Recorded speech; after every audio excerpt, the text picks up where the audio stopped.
नमस्ते दोस्तों। आज हम जिस किताब के बारे में बात करने वाले हैं वह हमारे पसंदीदा संग्रह का एक महत्वपूर्ण हिस्सा है। डॉक्टर जोसेफ मर्फी की the power of subconscious mind, अवचेतन मन की शक्ति। इस किताब में डॉक्टर मर्फी बताते हैं कि अगर हम सही तरीके से प्रार्थना करें तो हमारी प्रार्थनाएं हमेशा पूरी होंगी। लेकिन फिर भी अक्सर सबकी प्रार्थनाएं काम क्यों नहीं करती? क्योंकि हम पूरे दिल और दिमाग से एक चीज पर ध्यान केंद्रित नहीं करते और बताई गई तकनीकों का पालन नहीं करते। आपकी प्रार्थनाएं आपके अंदर के विश्वास और आपकी मानसिक तस्वीर को जवाब देती है। आपकी इच्छा एक शक्ति है। अगर आप अपने अवचेतन मन को समझ लें तो आपकी जिंदगी में जादू हो सकता है, और यह जादू किसी के भी साथ हो सकता है। क्या आपके मन में कभी ये सवाल आए हैं कि कुछ लोग इतने अमीर क्यों होते हैं और कुछ गरीब क्यों? क्यों किसी का स्वास्थ्य अच्छा होता है और कोई हमेशा बीमार रहता है? अगर हां, तो ये जानकारी आपके लिए बहुत खास हो सकती है। हमारी वीडियो थोड़ी लंबी हो सकती है क्योंकि हम सामग्री की गुणवत्ता से कभी समझौता नहीं करते, इसलिए इसे अंत तक देखना जरूरी है। तो चलिए हम अपने अवचेतन मन की वास्तविक शक्ति को विस्तार से समझते हैं। आपके भीतर छिपा खजाना, आपके अंदर एक बहुत बड़ा खजाना छिपा है जिसे आपको अपनी आंखें खोलकर देखना है। आपने शायद सुना होगा कि अगर हम किसी चुंबकीय छड़ मैग्नेटाइज रॉड को सही ढंग से उपयोग करें तो वह अपने वजह से 10 गुना ज्यादा उठा सकती है। लेकिन अगर उसकी चुंबकीय शक्ति छीन ली जाए तो वह इतना वजन नहीं उठा सकती। ठीक ऐसा ही हमारे साथ होता है। जो लोग चुंबकित होते हैं वे आत्मविश्वासी होते हैं, जबकि अचुंबकित लोग खुद पर संदेह करते हैं और खुद का भी सहारा नहीं बन पाते। इस समस्या का समाधान आपके भीतर की शक्तिशाली अवचेतन मन में है। हमारा अवचेतन मन इतना शक्तिशाली है कि अगर हम अपने अंदर यह बात बिठा लें कि हमें दुनिया का सबसे अमीर और सफल व्यक्ति बनना है, तो आपका अवचेतन मन आपके लिए रास्ते बनाना शुरू कर देगा। अवचेतन मन क्या है? आपका सवाल सही है। यह अवचेतन मन क्या है? अवचेतन मन हमारा अचेतन दिमाग है जो आपकी श्वास, हृदय गति, रक्त संचार और सभी अंगों की क्रियाओं को नियंत्रित करता है। सोचने वाली बात यह है कि अगर आपका अवचेतन मन आपको जीवित रख सकता है तो वह आपकी मन में ठानी गई इच्छाओं को भी पूरा कर सकता है। सरल शब्दों में कहें तो सबसे पहले अपना लक्ष्य निर्धारित करें। यह कुछ भी हो सकता है, जैसे दुनिया का सबसे अमीर या सबसे बड़ा व्यवसायी बनना। अगर आप इस संदेश को अपने अवचेतन मन तक भेजने की तकनीक समझ गए तो आपको कड़ी मेहनत करने की जरूरत नहीं पड़ेगी। आपका अवचेतन मन आपके शरीर को नियंत्रित करता है और वह आपकी क्रियाओं को भी नियंत्रित कर सकता है। इसलिए आपका अवचेतन मन आपसे काम करवाएगा। आपने सुना होगा कि लोग कहते हैं, अपने मन की आवाज सुनो। मन की आवाज का मतलब है अपने अवचेतन मन को अपना दोस्त बनाना और दुनिया के सबसे अच्छे डॉक्टर, इंजीनियर, व्यवसायी या निवेशक जो भी चाहें बन जाए। क्या आपको यह अजीब नहीं लगता कि बिल गेट्स और मार्क जकरबर्ग इतनी कम उम्र में इतने अमीर और सफल कैसे बन गए? आपका मन कैसे काम करता है? अगर हम मस्तिष्क को समझने के लिए उसे 2 भागों में बांट दें तो उनके नाम होंगे सचेतन मन, कॉन्शियस माइंड, और अवचेतन मन, सब कॉन्शियस माइंड। सचेतन मन आपका तार्किक मस्तिष्क है जो समझने पर काम करता है। आपका सचेतन मन आपके नियंत्रण में होता है और आपका अवचेतन मन आपकी अचानक की गई क्रियाओं यानी जिन्हें आप नियंत्रित नहीं कर सकते, उन्हें नियंत्रित करता है। सचेतन मन के पास आपके मस्तिष्क की 10% शक्ति होती है और आपके अवचेतन मन के पास 90% शक्ति होती है। और यहीं पर लोग गलती करते हैं। जो लोग पढ़ाई में टॉपर होते हैं या बहुत सफल होते हैं, वे सचेतन मन और अवचेतन मन दोनों का उपयोग करते हैं, यानी 100%। और जो लोग पढ़ाई और करियर में कमजोर होते हैं, वे केवल सचेतन मन का उपयोग करते हैं, जो होता है 10%। इसलिए वे सफल नहीं हो पाते। सचेतन मन हमारी 5 इंद्रियों से जानकारी लेता है और उन चीजों का अनुभव करके निर्णय लेता है। लेकिन अवचेतन मन कोई निर्णय नहीं लेता। वह बस सचेतन मन के विश्वासों, अनुभवों और आदतों का पालन करके कार्य करता है। आपका अवचेतन मन बहुत संवेदनशील होता है। अगर उसे सुझाव दिया जाए तो आप इस अवधारणा को इस तरह समझ सकते हैं। अगर अवचेतन मन बहुत बड़ी चीज है तो आपका सचेतन मन उसका कप्तान है, जो आदेश देता है कि कहां जाना है। आपका सचेतन मन सभी गलत जानकारी को तर्क और भावना से फिल्टर कर देता है और वही जानकारी हमारे अवचेतन मन में जाती है। एक बार की बात है, एक महिला बहुत अच्छी गायिका थी और उसकी प्रतियोगिता थी। वह मंच पर जाने से घबराती थी और एक बार मंच पर असफल भी हो चुकी थी। तो उसने सकारात्मक पुष्टि हुई, पॉजिटिव एफर्मेशन की मदद ली और कहा, मैं सबसे अच्छी गायिका हूं और मैं मंच पर अपना सर्वश्रेष्ठ प्रदर्शन देने वाली हूं। और इसी तरह वह महिला बार बार अपने मन में यह कहती रही और इसका परिणाम यह रहा कि उसे प्रतियोगिता में पहला पुरस्कार मिला। आपकी आदतें और अवचेतन मन, आपका अवचेतन मन कभी भी आपसे सवाल नहीं करता और उसके पास सभी सवालों का जवाब है। आपकी आदतन सोच, हैबिचुअल थिंकिंग, यानी आप जो रोज सोचते हैं उसका पैटर्न आपके अवचेतन मन में संग्रहित होता है। इसलिए आप कोई भी आदत इतनी आसानी से नहीं छोड़ पाते। आपने सुना होगा कि रात को सोने से पहले 5 मिनट सकारात्मक चीजों के बारे में सोचो। हम आपको इसकी पूरी कार्य प्रणाली बताने जा रहे हैं, जिससे आप एक दिन में खुद को प्रोग्राम कर सकते हैं। जैसे आप मोबाइल गेम्स में चरित्र डिजाइन करते हैं, ठीक उसी तरह आप खुद के लिए एक नया चरित्र डिजाइन कर सकते हैं। जब सचेतन मन और अवचेतन मन दोनों के बीच अच्छा तालमेल होता है, तब आप अपनी पूरी क्षमता का उपयोग कर सकते हैं। और अगर हम सचेतन और अवचेतन मन दोनों को एक साथ पूरी तरह से उपयोग करना सीख लें, तो आप जो चाहें वह पा सकते हैं। लेकिन जिस काम में आपको सफल होना है, उस काम में आपको समय और प्रयास दोनों देना पड़ेगा। आंतरिक और बाहरी दुनिया हम आपको सरल भाषा में समझाते हैं। हमारी जिंदगी में 2 प्रकार की दुनियाएं होती हैं, आंतरिक दुनिया इनर वर्ल्ड और बाहरी दुनिया आउटर वर्ल्ड। आंतरिक दुनिया हम उसे कहते हैं जो हम दिन रात सोचते हैं। हमारे मन में लड़ाई चलती रहती है। हम सोचते कुछ हैं और करते कुछ और। आपने शायद यह भी देखा होगा कि कोई भी नया गाना रिलीज होते ही आप उसे बार बार सुनते हैं और वह गाना आपके दिमाग में कई दिनों तक चलता रहता है। आप उस गाने को गुनगुनाना शुरू कर देते हैं। यह है आंतरिक दुनिया। और दूसरी होती है बाहरी दुनिया। बाहरी दुनिया आपके दोस्तों, परिवार, स्कूल से आती है। बहुत से लोग बाहरी दुनिया को देखकर शिकायत करते हैं कि मेरे साथ ही ऐसा क्यों होता है, मुझे पदोन्नति, प्रमोशन क्यों नहीं मिला, मेरी तो किस्मत ही खराब है, और बहुत कुछ। जो लोग अपनी आंतरिक दुनिया को समझकर उसे अपने हिसाब से नियंत्रित करते हैं, वे लोग जिंदगी में सफल होते हैं। वे 7वें आसमान पर होते हैं, अपनी जिंदगी के राजा होते हैं। अवचेतन मन की चमत्कारी शक्ति, हमारा अवचेतन मन हमारे लिए बहुत से चमत्कार कर सकता है। हम सुबह से लेकर रात तक काम करते हैं और रात को घर आने पर आराम करके सो जाते हैं। लेकिन रुकिए, क्या आपका अवचेतन मन सो जाता है? आपका अवचेतन मन कभी नहीं सोता। वह 24 घंटे 7 दिन आपके लिए काम करता रहता है। हमारा दिल धड़ककर आपको जीवित रखता है। हमारे अवचेतन मन को हमारी आत्मा समझ सकती है। यह समय और स्थान पर निर्भर नहीं होता। यह आपके सभी दुख और दर्द को इसी क्षण खत्म कर सकता है। यहां हम आपको एक सरल 4 वास्तविक जीवन के उदाहरण देते हैं। सम्मोहन, हिप्नोटिज्म। हम सबने लोगों को सम्मोहित करने के बारे में जरूर सुना होगा।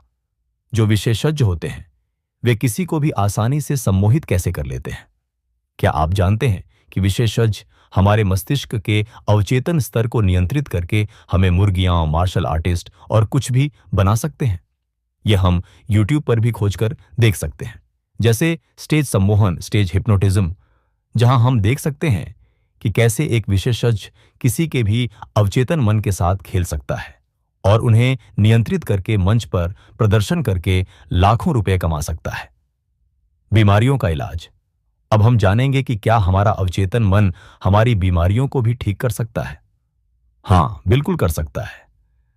हाल ही की एक रिपोर्ट के अनुसार दुनिया के सबसे अच्छे डॉक्टर और आधुनिक परीक्षण असफल हो गए और फिर भी एक चिकित्सा चमत्कार, मेडिकल मिरेकल हुआ। लेकिन वह चमत्कारी रिकवरी क्या थी? एक आदमी था जो बहुत अमीर था, जिसका विमान दुर्घटनाग्रस्त हो चुका था और उसकी लगभग सारी हड्डियां टूट चुकी थी।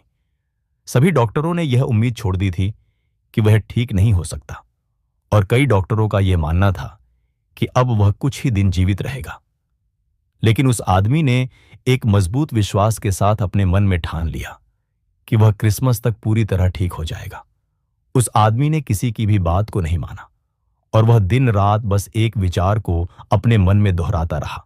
वह कल्पना में खुद को देखता था कि वह कैसे क्रिसमस के दिन अपने पैरों पर चलकर अस्पताल से बाहर निकला। उस आदमी ने लगातार 8 महीने तक उसी एक सकारात्मक विचार को अपने मन में दोहराया।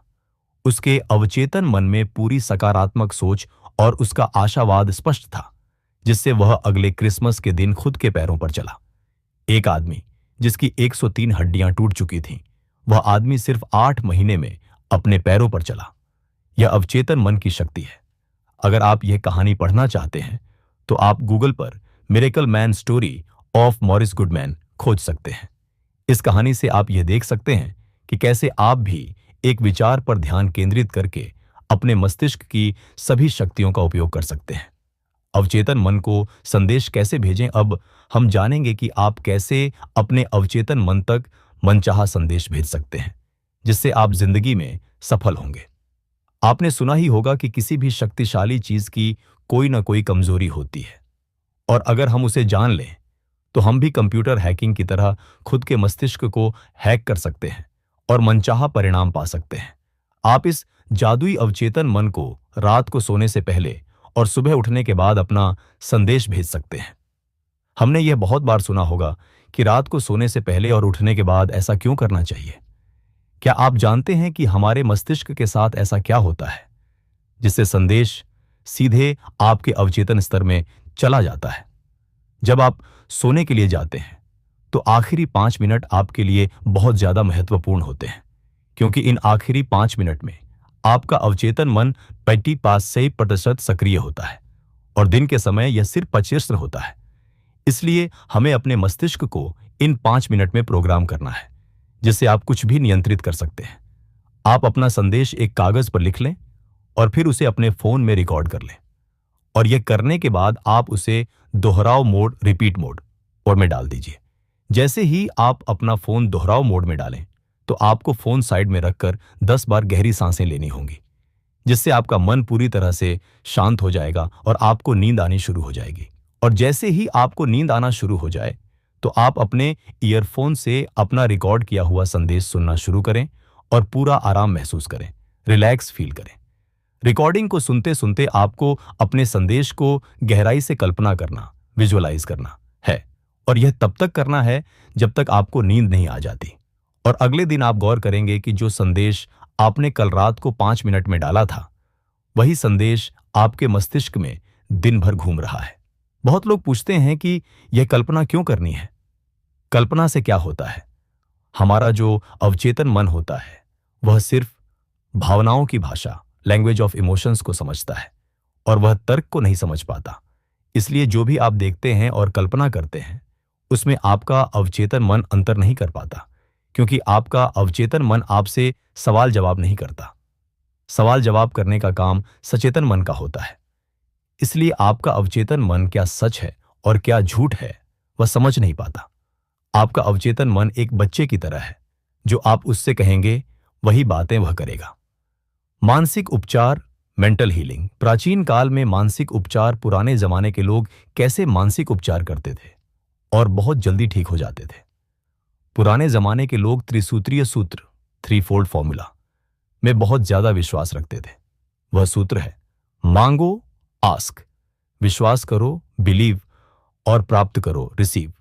यानी जो आपको मांगना है, मांगो, और विश्वास करो कि आप उसे पा चुके हो। यानी ऐसा महसूस करो कि वह आपको मिल चुका है और आने वाले समय में वह चीज आपके पास रहेगी। आप सोचेंगे, यह कहना कितना सरल है, मांगो, विश्वास करो और फिर तुम्हें मिलेगा। हमने आपको चमत्कारी आदमी के बारे में बताया था, जो विमान दुर्घटनाग्रस्त होने पर भी बच गया था। उस आदमी ने जिस तरह से अपने अवचेतन मन का उपयोग किया था, उसी तरीके से इस त्रिसूत्रीय सूत्र में भी आपको एक विचार और कल्पना पर ध्यान केंद्रित करना है। यह चीज एक दिन में नहीं होगी। जब तक आप अपने अवचेतन मन तक वह बात नहीं पहुंचा देते जो आप चाहते हैं कि पूरी हो, तब तक वह चीज पूरी नहीं हो सकती। आधुनिक काल में मानसिक उपचार। अब हम मानसिक उपचार की नई तकनीकों के बारे में जानेंगे। एक महिला लॉस एंजल्स में रहती थी और वह कोरोनरी थ्रोम्बोसिस, हृदय की रक्तवाहिका में थक्का से पीड़ित थी। वह मरना नहीं चाहती थी, इसलिए उसने प्रार्थना की, मैं जहां भी हूं, मेरी मां की सारी दुआएं मेरे साथ हैं। मेरी मां मेरे साथ है और जब तक मेरी मां मेरे साथ है, मैं कभी भी बीमार नहीं पड़ सकती। इसी तरह उस महिला के शरीर में उसके विचारों का परिवर्तन हुआ। उस महिला ने बोला, मुझे पता है अगर मैं अपने मन के विचारों को बदल दूं तो मेरी सेहत भी अपने आप ठीक होना शुरू हो जाएगी। और कुछ हफ्तों बाद वह महिला ठीक हो गई और ऐसी ठीक हुई मानो उसे कोई बीमारी कभी थी ही नहीं।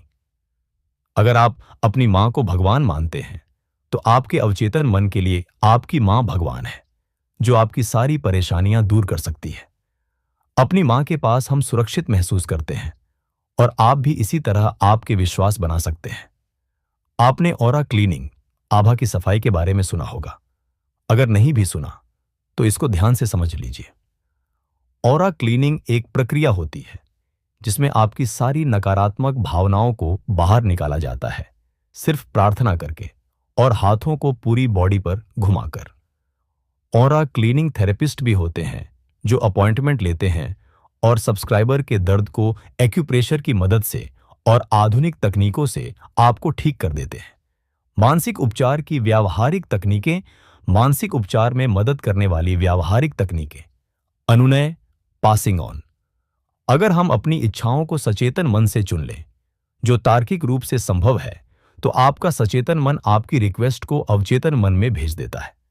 और जितना आप सचेतन मन में बार बार दोहराते हैं, जैसे कि मैं जिंदगी में सफल हूं, मैं पढ़ाई में बहुत अच्छा हूं, या जो भी आप चाहते हैं, तो एक समय के बाद आपका सचेतन मन आपके मस्तिष्क का ढक्कन खोल देता है और वह जानकारी आपके अवचेतन मन में सीधे चली जाती है और आप उस तरीके से कार्य करने लगते हैं।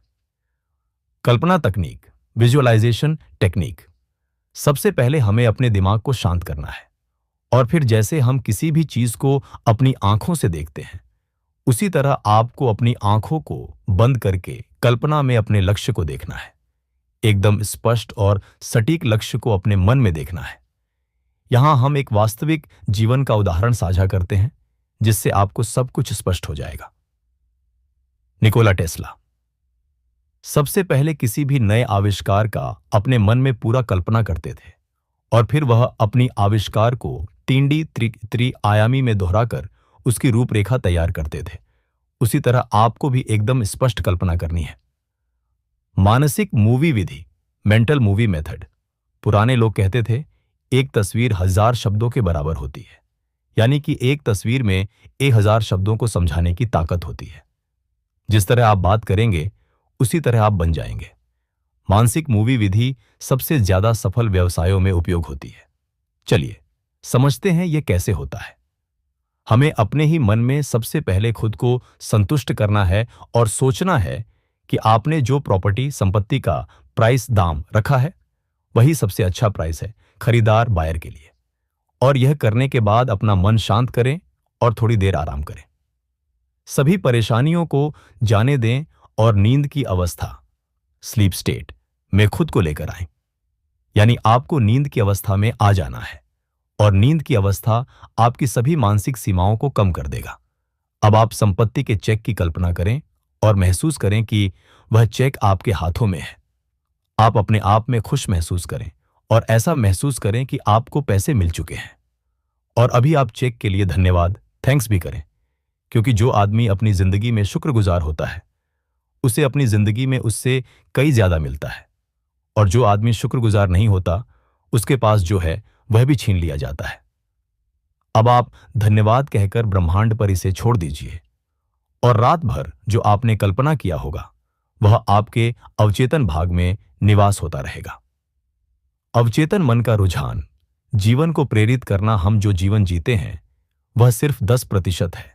बाकी 90% जीवन के बारे में हमें पता ही नहीं चलता। हमने ये बहुत बार महसूस किया होगा कि हम अपने ही दिमाग में कुछ न कुछ गड़बड़ करते रहते हैं और हमारा ध्यान बस हमारी आंतरिक दुनिया पर होता है। तो क्या आपने बाहरी दुनिया की रोशनी खो दी? शायद नहीं, क्योंकि हम अपने ही दिमाग में फंसकर रह जाते हैं और कहते हैं कि मेरी जिंदगी खराब है, लेकिन ऐसा नहीं है। जब आपका ध्यान आंतरिक दुनिया पर होगा तो आप आंतरिक भावनाओं को महसूस करते हैं, और जब आपका ध्यान बाहरी दुनिया पर होता है तब आप बाहरी दुनिया की सुंदरता को देख पाएंगे। यहां पर एक उदाहरण है। एक बड़े आदमी को टीबी, तपेदिक यानी माइकोसिस कवक संक्रमण था, और उसने इस बीमारी को सिर्फ एक पुष्टि के साथ ठीक कर दिया। वह है, मैं परिपूर्ण, ताकतवर, देखभाल करने वाला, खुश और अपने आप में पूर्ण हूं।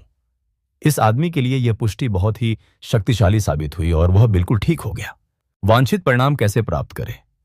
हमें जो जिंदगी में चाहिए वह कैसे पाएं? कल्पना करें कि आप एक टैक्सी में बैठे हैं। आप बार बार टैक्सी चालक ड्राइवर को दिशाएं बदलने के लिए कह रहे हैं। आपके इस निर्णय से चालक पूरी तरह भ्रमित हो चुका है। क्या आप अपने गंतव्य डेस्टिनेशन तक पहुंचेंगे? शायद नहीं, क्योंकि आपको स्पष्ट ही नहीं है कि कहां जाना है। लेखक बताते हैं कि हमें अपनी इच्छा शक्ति, विल पावर नहीं, हमें अपनी कल्पना शक्ति, इमेजिनेशन का उपयोग करना चाहिए। आपको अपने लक्ष्य का अंतिम परिणाम कल्पना करना है, जहां तक आप पहुंचना चाहते हैं। और जैसे ही आप कल्पना करते हैं तो आपके लिए सारे रास्ते खुलना शुरू हो जाते हैं। अगर आपको संदेह है तो आप करके देखिए, और ध्यान रखें कि आप जो कल्पना कर रहे हैं उसे रोजाना जारी रखते रहिए, क्योंकि अनुशासन, डिसिप्लिन से आप लगातार कार्य करते हैं। बाइबिल बताती है कि जो लोग इस धरती पर जन्म लेते हैं वे लोग सचेतन मन और अवचेतन मन दोनों का सही उपयोग करना सीख गए तो कुछ भी पा सकते हैं। धन के लिए अवचेतन मन की शक्ति का उपयोग कैसे करें? आप अमीर बस ये कहकर नहीं बन सकते कि मैं अमीर हूं, मैं दुनिया का सबसे अमीर व्यक्ति हूं। जब आप यह पुष्टि बोलते हैं तब आपका ध्यान अमीर बनने पर जाता है और आप धन को आकर्षित करने के लिए सचेत हो जाते हैं, और यह पुष्टि आपके दिमाग में विचार बनाती है। इसी से आपको नए व्यापारिक योजनाएं, बिजनेस प्लान और नए विचार मिलेंगे जो आपको अमीर बना सकते हैं। अब हम जानेंगे कि आपकी पुष्टि क्यों असफल होती है।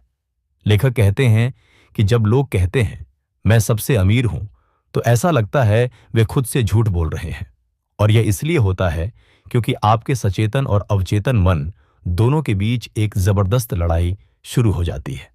इसलिए महसूस करने, फीलिंग के लिए खुद को यह कहें, मैं रोज अपने काम को बहुत अच्छे से करता हूं और दिन ब दिन मैं अमीर बनता जा रहा हूं। इस पुष्टि को अगर आप दोहराएंगे तो आपको ऐसा बिल्कुल भी नहीं लगेगा कि आप खुद से झूठ बोल रहे हैं। आप जितना ध्यान धन, सफलता और सकारात्मक चीजों पर रखेंगे तो आपकी जिंदगी में सकारात्मक चीजें कई गुना होकर आती रहेंगी। आपने इस धरती पर इसलिए जन्म लिया है ताकि आप खुश रह सकें और सभी सुविधाओं का अनुभव कर सकें। हमारे माता पिता ने हमें बताया होता है, बेटा, पैसों के लिए हत्याएं, मर्डर हो जाते हैं, पैसा बुराई की जड़ है। पर ऐसा बिल्कुल नहीं है।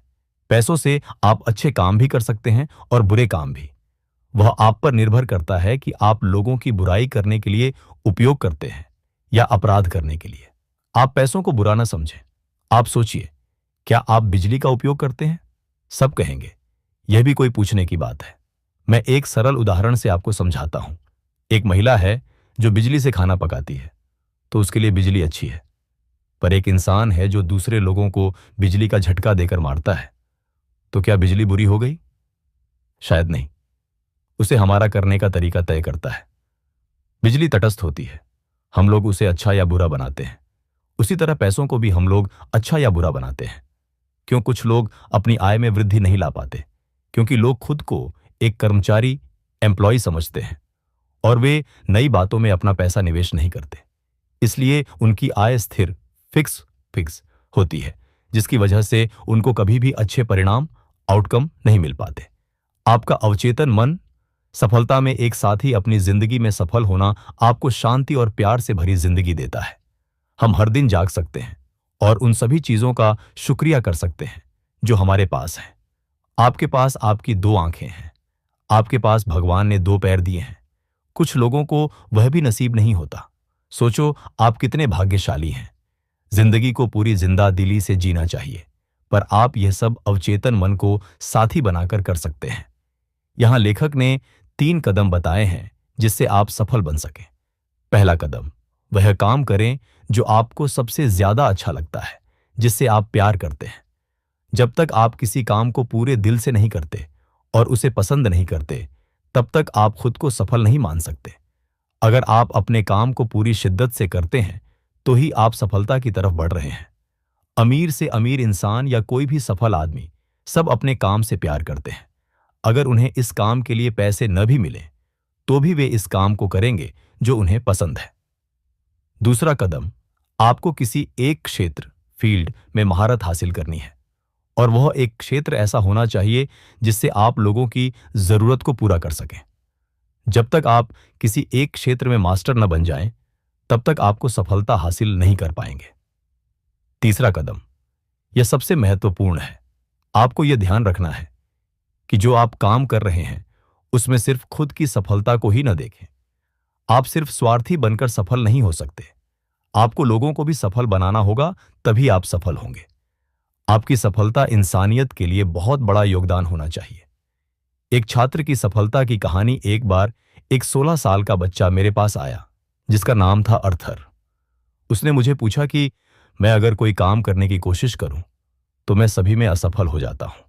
उस बच्चे ने कहा, मुझे ऐसा लगता है कि मैं बेवकूफ, स्टूपिड हूं।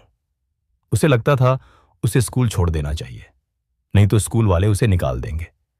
लेखक ने उस बच्चे में जो गलती थी उसे ढूंढा, और वो था उसका रवैया। वह खुद को सबसे कम समझता था और इसीलिए उसे लगने लगा कि सब बच्चे उससे होशियार हैं। लेखक ने उस बच्चे को सिखाया कि अवचेतन मन को किस तरह से इस्तेमाल करके अपनी पढ़ाई में अच्छा बन सकते हैं, और उन्होंने इस बच्चे को एक पुष्टि बताई जिसे उसे रात को सोने से पहले और सुबह उठते ही दोहराना था। वह पुष्टि थी, मेरे अवचेतन मन में अनोखी शक्तियां हैं और मेरा अवचेतन मन मेरी स्मृति का भंडार, स्टोर हाउस है। मैं जो भी पढ़ता हूं और सुनता हूं, मुझे सब अच्छे से याद रहता है। मेरे पास उत्तम स्मृति या क्या परफेक्ट मेमोरी। अगर मैं चाहूं तो इसे इस्तेमाल कर सकता हूं। मेरे अवचेतन मन की शक्ति मुझे परीक्षा, एग्जाम के लिए तैयार कर रही है। मुझे मेरे शिक्षक, टीचर्स बहुत पसंद करते हैं और सभी छात्र, स्टूडेंट मेरे साथ अच्छे से बात करते हैं। और कुछ महीनों बाद लेखक को उस बच्चे का ईमेल आया जिसमें लिखा था, धन्यवाद डॉक्टर जोसेफ मर्फी, अभी मैं अपनी कक्षा, क्लास में शीर्ष टॉपी पर हूं और सभी मुझे समर्थन करते हैं और अच्छे से बात करते हैं। वैज्ञानिक अवचेतन मन का उपयोग कैसे करते हैं? वैज्ञानिक अवचेतन मन का उपयोग कैसे करते हैं? हम सब ने रसायन विज्ञान, तो केमिस्ट्री में ये तो पढ़ा ही होगा कि बेंजीन का रासायनिक संरचना, केमिकल स्ट्रक्चर कैसा होता है। पर क्या आपको पता है बेंजीन कैसे खोजा गया था? एक रसायनज्ञ, केमिस्ट केक्युले, जो बहुत समय से बेंजीन का संरचना समझने की कोशिश कर रहे थे, लेकिन उन्हें इसका संरचना समझ नहीं आया। उन्हें अवचेतन मन के बारे में बहुत अच्छा ज्ञान था, तो उन्होंने उनका संदेश अपने अवचेतन मन में डालना शुरू कर दिया कि उन्हें बेंजीन का रासायनिक संरचना मिल चुका है और सभी रसायनज्ञ उन्हें बधाई, कॉन्ग्रेचुलेट दे रहे हैं। उसके बाद क्या हुआ? जब वह बस से सफर कर रहे थे, तो उन्हें एक प्रतीक, सिंबल दिखा जो एक सांप का था और अपनी खुद की पूंछ को ही खा रहा था। तो फिर उन्हें समझाया कि अगर हम रासायनिक बंध, केमिकल बॉन्ड में भी ऐसा चक्रीय बंध बनाएं, तो बेंजीन वलय बन जाएगा। उसके बाद बेंजीन वलय की खोज हुई। इससे आप ये बहुत अच्छे से समझ गए होंगे कि आपका अवचेतन मन आपके लिए विचार, योजनाएं, प्लान, स्वास्थ्य, धन और सफलता जो चाहे वह दे सकता है। अवचेतन मन और नींद के चमत्कार, हम एक दिन में 8 घंटे की नींद लेते हैं, जो हमारी जीवन के 1/3 के बराबर होता है। हमारी शारीरिक शरीर सोते समय आराम करता है, पर फिर भी अवचेतन मन और उसके लक्षित अंग रात भर काम करते हैं। रात को हमारा अवचेतन मन बहुत जल्दी किसी भी बीमारी को ठीक कर सकता है, क्योंकि हमारा सचेतन मन उस समय कोई भी रोक टोक नहीं करता। सुबह से लेकर रात तक आपका सचेतन मन रोज के कामों में लगा रहता है, और एक सर्वे के हिसाब से हम एक दिन में 60,000 अलग अलग विचारों को सोचते हैं, और यही बहुत सारी भावनाओं, इमोशंस को पैदा करता है। जब आप प्रार्थना करते हैं तो आप अपनी बड़ी बुद्धि से जुड़ते हैं, और यह आप सोते समय करते हैं। इसलिए प्रार्थना एक शक्ति की तरह होती है, जो आपकी जिंदगी के लिए बहुत अच्छा है। हमें यह बात याद रखनी है कि हमारी रोज की आदतन सोच हमारा भविष्य बना रही है, और इसीलिए हमें सकारात्मक बातें सुननी चाहिए, सकारात्मक उद्धरण, पॉजिटिव कोट्स पढ़ने चाहिए। इस आदतन सोच के निर्देशित पैटर्न आपके अवचेतन मन में तैयार होना शुरू हो जाएंगे, और आप सफलता की सीढ़ी चढ़ने लगेंगे। अवचेतन मन और वैवाहिक समस्याएं। अवचेतन मन की शक्ति से हम अपनी जिंदगी में अपने उत्तम जीवन साथी, परफेक्ट लाइफ पार्टनर को भी आकर्षित कर सकते हैं। अगर हमने गलत इंसान से शादी कर ली तो वह हमारे लिए सबसे बड़ी गलती हो सकती है। क्या आप चाहते हैं कि आपकी जिंदगी में भी कोई प्यार हो? क्या आप चाहते हैं कि आपका जीवन साथी आपकी सभी समस्याओं को समझे और आप उसे मिलकर हल करें? आजकल के जमाने में ब्रेकअप, संबंध विच्छेद और पैचअप, मेल मिलाप करना ऐसा हो गया है जैसे हम रोज कपड़े पहनते हैं और उतार कर फेंक देते हैं। सबसे पहले आपको यह स्पष्ट, क्लियर होना चाहिए कि आपको वास्तव में कैसा साथी चाहिए, उसमें कौन सी गुणवत्ताएं, क्वालिटीज होनी चाहिए। तभी आप अपनी सपनों के साथी को आकर्षित कर पाएंगे। और जैसी आपको यह स्पष्टता मिले, अपनी अवचेतन मन की शक्ति का उपयोग करें। अवचेतन मन और खुशी। हम अपनी जिंदगी में अवचेतन मन की मदद से बहुत खुश रह सकते हैं। हमने शुरू में आंतरिक दुनिया और बाहरी दुनिया के बारे में शेयर साझा किया था, जो हमारे दिमाग के अंदर की और बाहर की दुनिया होती है। यह सूत्र आपकी जिंदगी में खुशियां भर देगा। जब आपका ध्यान आपके दिमाग में चल रही सोच पर होगा, तब जो आपके मस्तिष्क में चल रहा है, आप वही महसूस करेंगे। उदाहरण के लिए, अगर आप सोच रहे हैं कि मेरा चेहरा आकर्षक नहीं है, और यही बात सोच सोचकर आप बहुत बुरा महसूस कर रहे हैं, तब आपकी जिंदगी खराब होती है। जब आपका ध्यान अच्छी चीजों पर होगा, तब आप खुश रहेंगे, और जब आपका ध्यान ऐसी चीजों पर रहेगा जो आपको दुखी कर देती हैं, तो आपको बुरा महसूस होगा। अवचेतन मन और सद्भावपूर्ण मानवीय संबंध। आपका अवचेतन मन बहुत संवेदनशील होता है, और इसीलिए नकारात्मक सोच आपके रिश्ते में कड़वाहट भर सकती है। आप अवचेतन मन की मदद से अपने रिश्तों को बहुत अच्छा बना सकते हैं। आपको अगर ऐसा लगता है कि लोगों के बारे में अच्छा सोचो, तो आप भी लोगों के बारे में उसी तरह सोचना शुरू कर दें जिस तरह आप खुद के लिए सोचते हैं। अगर आपको लगता है कि आपके बारे में लोग अच्छा सोचें, तो आप उसी ढंग से उन्हें व्यवहार करना शुरू करें।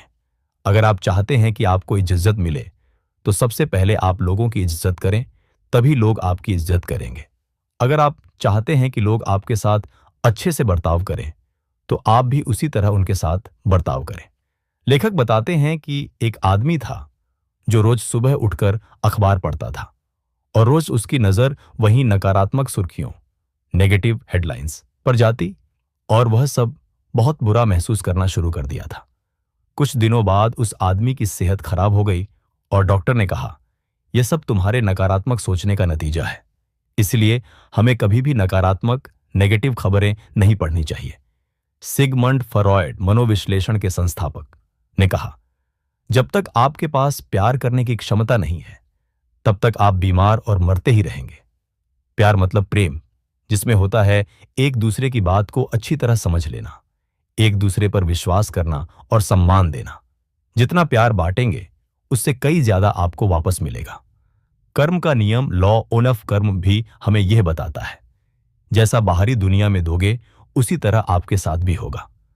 अवचेतन मन का उपयोग क्षमा के लिए हमें लोगों को माफ करना सीखना होगा।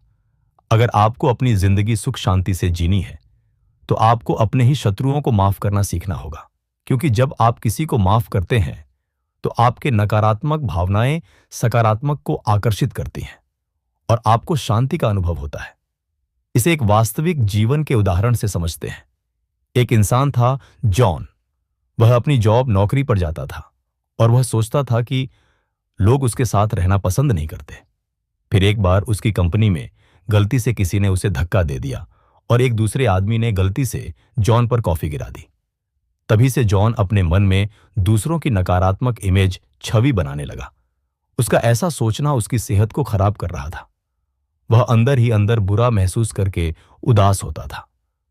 यह बस उसकी सोच का नतीजा था कि उसके साथी उससे बात नहीं करते थे। पर अगर उसने ये सोचा होता कि कोई बात नहीं यार, हो जाता है, उस आदमी का ध्यान नहीं गया होगा इसलिए कॉफी गिर गई, तो इस तरह से लोगों को माफ करना आपको खुशी और शांति देता है। किसी भी बीमार इंसान के लिए लोगों को माफ करना दवाई की तरह काम करता है। आप सोचेंगे कि किसको माफ करना है। लेखक कहते हैं सबसे पहले खुद को माफ कीजिए। हम अपने ही मन में खुद की नकारात्मक इमेज बनाते हैं और हम उस नकारात्मक इमेज से बुरा महसूस करते हैं। आप लोगों को माफ करने के लिए पुष्टि की अफर्मेशन का उपयोग कर सकते हैं। सबसे पहले अपने मन को शांत करें, फिर कहें मैं शांत मन से और अच्छे मन से सबको माफ करता हूं। और नेक्स्ट, अगली टाइम 12 उनके साथ अच्छे से बर्ताव करूंगा। जिसके साथ मैं अच्छे से बर्ताव करता हूं वह मेरे साथ भी अच्छे से बर्ताव करता है। मैं अभी अच्छा महसूस कर रहा हूं। यह पुष्टि कहते ही आप बहुत अच्छा महसूस करेंगे और आपको शांति मिलेगी। अवचेतन मन कैसे मानसिक अवरोधों को दूर करता है। हमारा अवचेतन मन कैसे हमारे मानसिक अवरोधों यानी समस्याओं को हटाता है। अगर हम नई आदतों को बनाना और पुरानी आदतों को छोड़ना सीख गए तो हम अपनी पूरी क्षमता तक पहुंच सकते हैं। हम समझेंगे कि आदत बनती कैसे है और हम उसे कैसे तोड़ सकते हैं। अगर आपको आपकी बुरी आदत को छोड़ना है तो आप इस सूत्र का इस्तेमाल कर सकते हैं। संकेत क्यू, दिनचर्या रूटीन, प्रतिफल रिवॉर्ड। संकेत और सीसेस क्यू का मतलब होता है किसी भी आदत का ट्रिगर, उत्प्रेरक। इस ट्रिगर से आप उस काम को करते हैं जिसकी आपको आदत है। दिनचर्या रूटीन वह होती है जो आपको ट्रिगर मिलते ही काम करती है। जैसे एक सरल उदाहरण लेते हैं। एक आदमी है जो सिगरेट पीता है तो उसे सबसे पहले ट्रिगर मिलेगा कि उसे अब सिगरेट पीनी है। ट्रिगर मिलता है किसी भी विशिष्ट जगह पर, और जब आप अकेले होते हैं तब या जब आप दोस्तों के साथ होते हैं। दिनचर्या होती है जब वह अपनी सिगरेट पीता है। और उसके बाद आता है प्रतिफल, रिवॉर्ड। प्रतिफल वह होता है जो सिगरेट पीने के बाद उस आदमी को मिला निकोटीन का जूस, रस। उस आदमी के लिए यह प्रतिफल है जो सुकून पहुंचाता है और थोड़ी देर के लिए अच्छा महसूस कर पाता है। हमें इस पूरी प्रक्रिया से बचना होगा और मन को विचलित डाइवर्ट करना होगा। अवचेतन मन का उपयोग डर को दूर करने के लिए हम किसी भी डर को अवचेतन मन की मदद से कैसे दूर कर सकते हैं। कई बार हमें किसी न किसी चीज का डर होता है। किसी को मरने का डर होता है, किसी को डर होता है कि मेरा पार्टनर, साथी मुझे छोड़कर न चला जाए। तो चलिए इसको एक सिंपल सरल उदाहरण के साथ समझते हैं। एक बार एक छोटा बच्चा स्विमिंग पूल, तैराकी तालाब के पास खेल रहा था और वह खेलते खेलते अचानक गलती से स्विमिंग पूल में गिर गया। तब से वह छोटा बच्चा पानी से बहुत डरता था। तब वह छोटे बच्चे की मां ने उसे डॉक्टर से मिलवाया। उन्होंने कहा, बेटा तुम अपने मन को शांत करके 1 मिनट के लिए डीप ब्रीदिंग, गहरी सांस करो। यानी कि गहरी सांस लो और इमेजिन, कल्पना करो कि तुम स्विमिंग तैरक रहे हो। वह बच्चा इमेजिनेशन, कल्पना को करते समय थोड़ा डर रहा था, लेकिन 2-3 बार करने से वह बच्चा कंफर्टेबल, सहज महसूस करने लगा। और फिर उस बच्चे ने फील किया यह पानी बहुत ठंडा है और उसकी बॉडी, शरीर पानी में बहुत हल्की हो गई है। और इस तरह छोटे बच्चे का डर निकल गया। सिर्फ 2 महीने में उसे स्विमिंग, तैरना सीख ली। इस तरह आप भी किसी भी डर को दूर कर सकते हैं।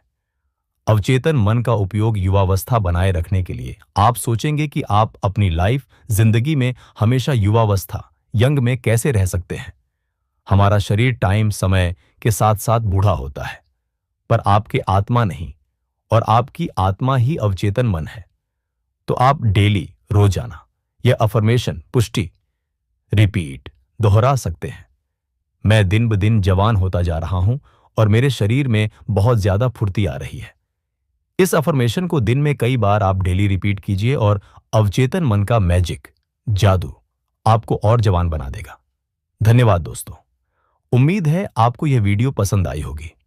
उम्मीद है आपको अपने अवचेतन मन के बारे में और जानकारी मिली होगी और आपको यह भी समझ आया होगा कि आपको अवचेतन मन को कैसे कंट्रोल नियंत्रित करके अपनी जिंदगी को बदलना है।